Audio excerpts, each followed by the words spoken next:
akan menjelaskan mengenai trias politika.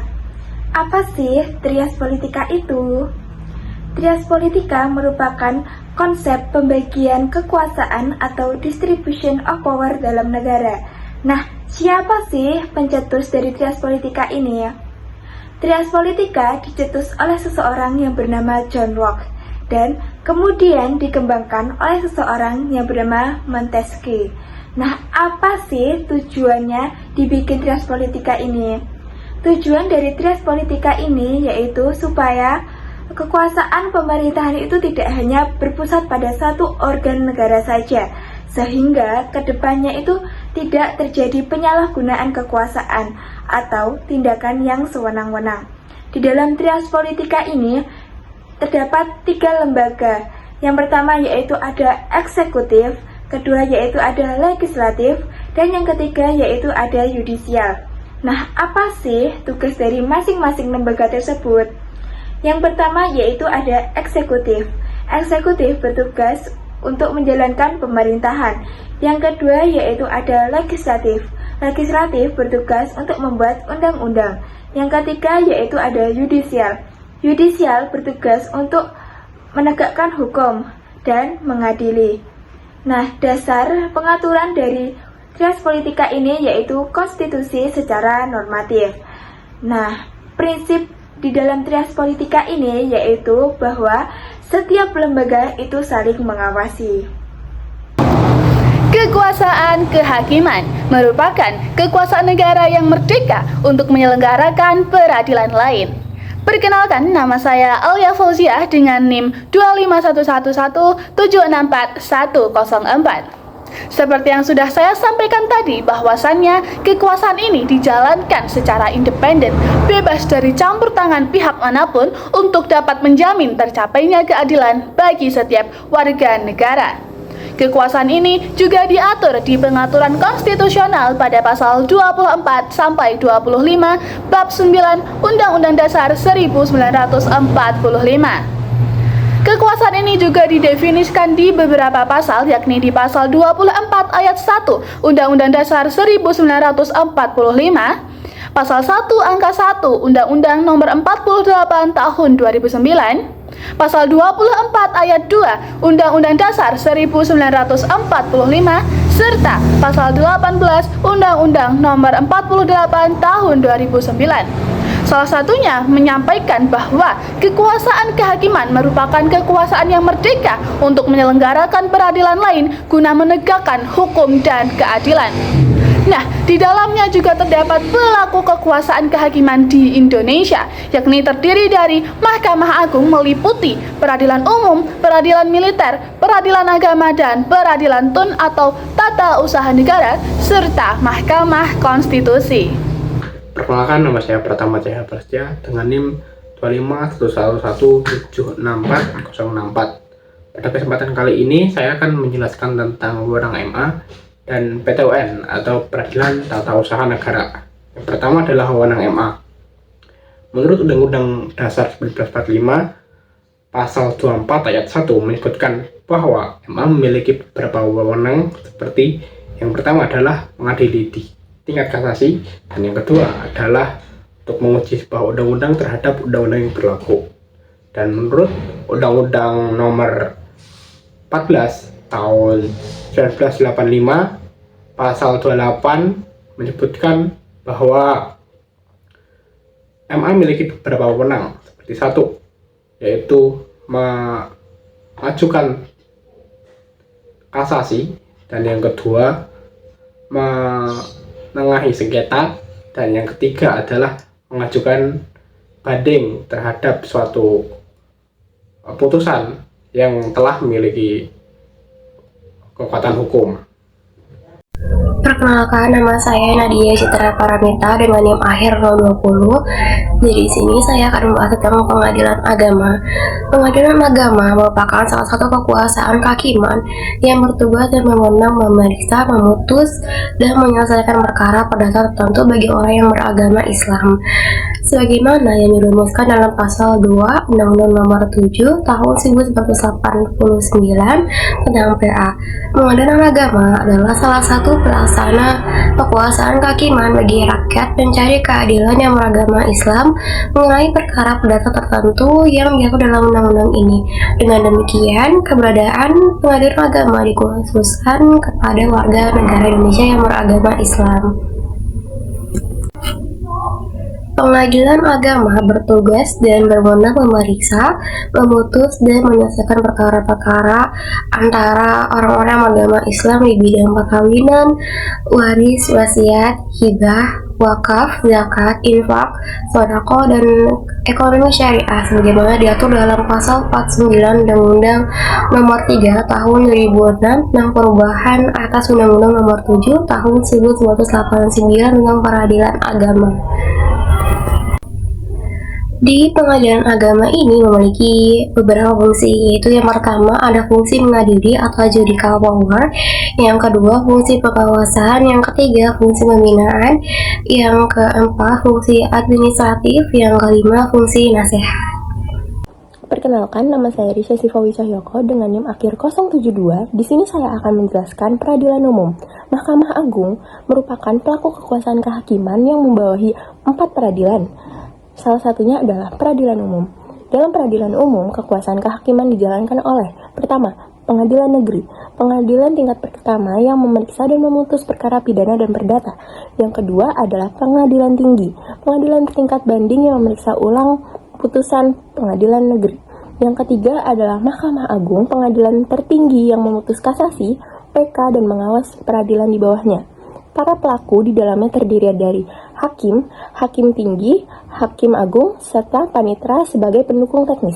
Semua bekerja secara independen sesuai pasal 24 Undang-Undang Dasar 1945 untuk menegakkan keadilan.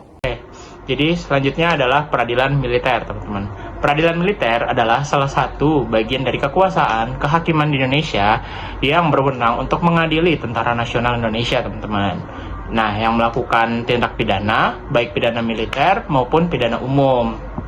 Nah, untuk dasar hukumnya sendiri itu ada di pasal 24 ayat 2 tahun 1945, lalu juga ada di Undang-Undang Nomor 31 tahun 1997 tentang peradilan militer, lalu juga ada di Undang-Undang Nomor 34 tahun 2004 tentang Tentara Nasional Indonesia, lalu juga ada di Undang-Undang Nomor 48 tahun 2009 tentang pokok-pokok kekuasaan kehakiman.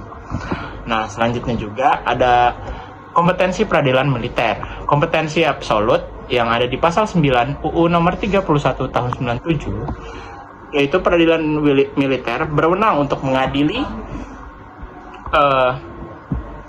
prajurit TNI, terus juga mereka yang dipersamakan dengan prajurit berdasarkan undang-undang, lalu juga ada anggota golongan, jawatan, badan, atau organisasi yang bertugas mengikuti pelatihan militer atau dinas militer. Jenis-jenis tindakan pidana yang diadili yaitu pertama ada tindakan pidana militer, pelanggaran disiplin militer, tindakan yang bertentangan dengan kode kehormatan TNI, lalu juga ada kejadian yang terjadi dalam konteks operasi militer. Nah, selanjutnya juga ada tindak pidana umum seperti pembunuhan, pencurian, perkosaan, korupsi, dan tindakan kriminal lainnya. Lalu juga ada kompetensi relatif, pasal 10 UU Nomor 31 tahun 1997. Yang penentuan pengadilan mana yang berwenang berdasarkan daerah hukum pengadilan, pangkat terdakwa, dan juga tingkatan pengadilan. Nah, untuk struktur organisasi peradilan militer itu, yang pertama itu ada Mahkamah Tentara tingkat pertama, yaitu wewenangnya adalah mengadili kejahatan dan pelanggaran yang dilakukan prajurit berpangkat kapten ke bawah. Lalu juga wilayah, daerah hukum masing-masing pengadilan militer. Lalu juga ada Mahkamah Tentara Tinggi tingkat banding yang mempunyai wewenang itu adalah tingkat pertama mengadili prajurit berpangkat mayor ke atas. Lalu juga ada tingkat banding memeriksa keberatan atas putusan Mahkamah Tentara, lalu juga penyelesaian sengketa tata usaha angkatan bersenjata. Nah, yang terakhir nih Mahkamah Tentara Agung atau tingkat terakhir yang mempunyai wewenang mengadili pada tingkat pertama dan juga terakhir untuk prajurit berpangkat jenderal ke atas, lalu juga untuk meneruskan perkara kasasi dan peninjauan kembali Mahkamah Agung. Lalu juga ada memberikan petunjuk kepada pengadilan militer lainnya, teman-teman. Lalu juga yang keempat ada aparatur peradilan militer. Yang pertama itu ada hakim militer, auditor militer atau biasa disebut penuntut umum militer, lalu juga ada polisi militer, Masing-masing tugasnya sangat beragam teman-teman. Untuk hakim militer sendiri itu bertugas memeriksa dan memutus perkara. Untuk penuntut umum bertanggung jawab kepada organisasi jenderal atau Orjen TNI. Nah, untuk polisi militer sendiri itu bertanggung jawab kepada Dan Puspom, Kepala Pusat Puspom. Nah, untuk yang kelima itu ada proses peradilan militer. Yang pertama itu ada penyidikan yang dilakukan oleh polisi militer, penyelidikan, verifikasi awal oleh auditor militer, penuntutan yang dilakukan oleh auditor militer mengajukan ke pengadilan militer, lalu ada pemeriksaan persidangan, hakim memeriksa bukti dan kesaksian, lalu ada putusan, dan juga banding dan kasasi. Dan selanjutnya adalah PTUN atau Peradilan Tata Usaha Negara. PTUN ini sendiri adalah sebuah lembaga pengadilan yang berdiri di bawah MA yang menengahi kasus antara masyarakat dengan badan hukum negara seperti ASN dan pejabat. PTUN ini memiliki beberapa wewenang yang dibagi menjadi dua jenis, yaitu wewenang absolut dan wewenang relatif. Wewenang absolut adalah wewenang PTUN untuk mengadili di wilayah terkait dengan tata usaha negara, putusan pemerintah terhadap tata usaha negara, seperti itu.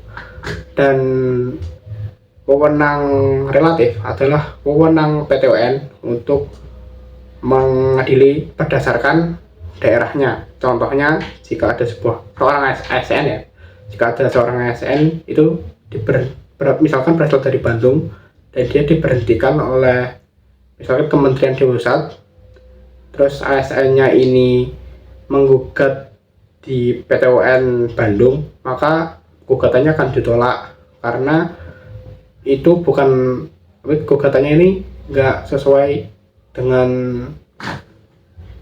wewenangnya gitu. Karena untuk menggugat itu dia itu harus menggugatnya di pusat, bukan di Bandung. Berbeda kalau misalkan dia itu diberhentikan oleh misalkan badannya di Bandung, terus memberhentikan si ASN ini, terus ASN ini menggugat ke PTUN Bandung, itu baru bisa.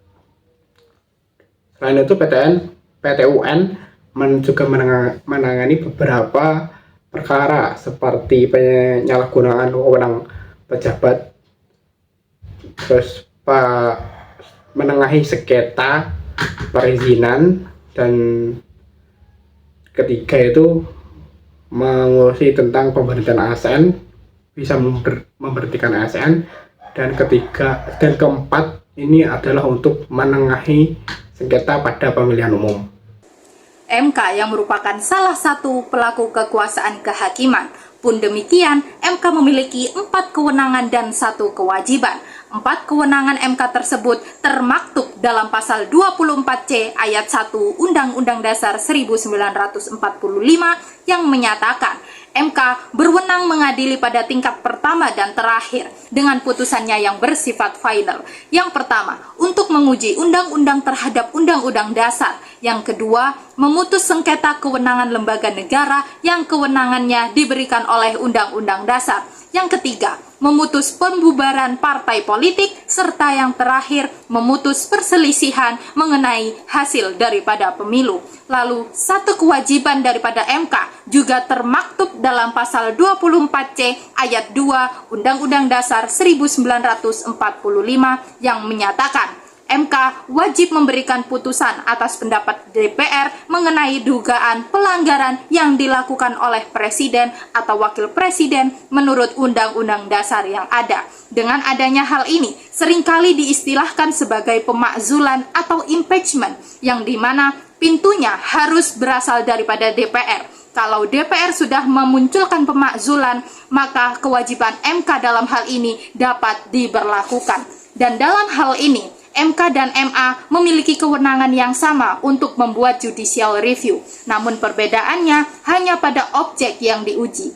ketika MA melakukan judicial review, objek yang diuji adalah segala peraturan yang posisinya berada di bawah undang-undang.